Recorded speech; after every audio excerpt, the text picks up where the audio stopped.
পারস্য উপসাগর কি হতে যাচ্ছে মার্কিন রণতরীগুলোর সমাধি?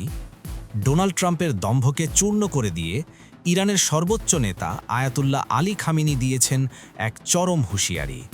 যখন জেনেভায় চলছে পরমাণু আলোচনা, ঠিক তখনই তেহরান থেকে গর্জে উঠলেন খামেনি। তিনি সাফ জানিয়ে দিয়েছেন, আমেরিকার তথাকথিত শক্তিশালী রণতরীগুলোকে সমুদ্রের তলদেশে ডুবিয়ে দিতে ইরান এক মুহূর্তেও দ্বিধা করবে না।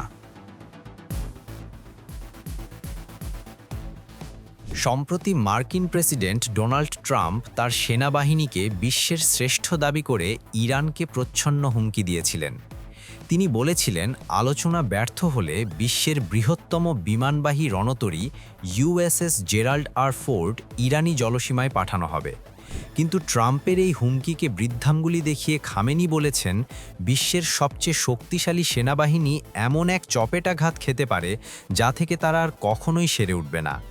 খামেনির ভাষায়, রণতরীর চেয়েও বিপজ্জনক অস্ত্র এখন ইরানের হাতে, যা এসব লোহার পাহাড়কে নিমেষেই সাগরের নিচে পাঠিয়ে দিতে সক্ষম। আমেরিকা ইতিমধ্যে পারস্য উপসাগরে ইউএসএস আব্রাহাম লিঙ্কন এবং বেশ কিছু ডেস্ট্রয়ার মোতায়েন করে রেখেছে। কিন্তু ইরান পিছু হটার পাত্র নয়। ইরানের শীর্ষ সামরিক commander major general Abdur Rahim Musavi স্পষ্ট করেছেন, ইরানের বিরুদ্ধে কোনো যুদ্ধ শুরু করলে তা হবে ট্রাম্পের জন্য এক আজীবন মনে রাখার মতো শিক্ষা। খামেনি আরও মনে করিয়ে দিয়েছেন, আলোচনার টেবিলে বসে আগেই ফলাফল নির্ধারণ করা আমেরিকার বোকামি ছাড়া আর কিছুই নয়। শুধু কথার লড়াই নয়, কাজের কাজও শুরু করে দিয়েছে তেহরান। জেনেভায় আলোচনা শেষ হতে না হতেই রাশিয়ার সাথে হাত মিলিয়ে ওমান সাগরে বিশাল যৌথ মহড়া শুরু করছে ইরান। আগামীকাল থেকে শুরু হতে যাওয়া এই মহড়ায় ইরান ও রাশিয়ার নৌবাহিনী তাদের শক্তির মহড়া দেবে।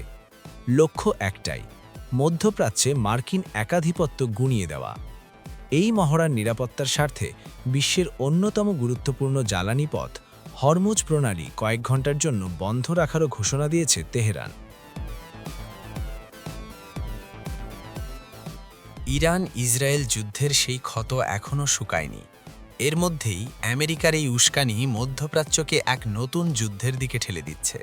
কিন্তু ইরান এবার একা নয়, পাশে পেয়েছে বিশ্বশক্তি রাশিয়াকে।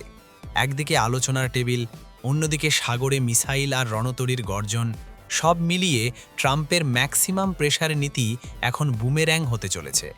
খামেনির এই হুঁশিয়ারি প্রমাণ করে, ইরান এখন আর কেবল রক্ষণাত্মক নয়, বরং পাল্টা আঘাত হানতেও পুরোপুরি প্রস্তুত।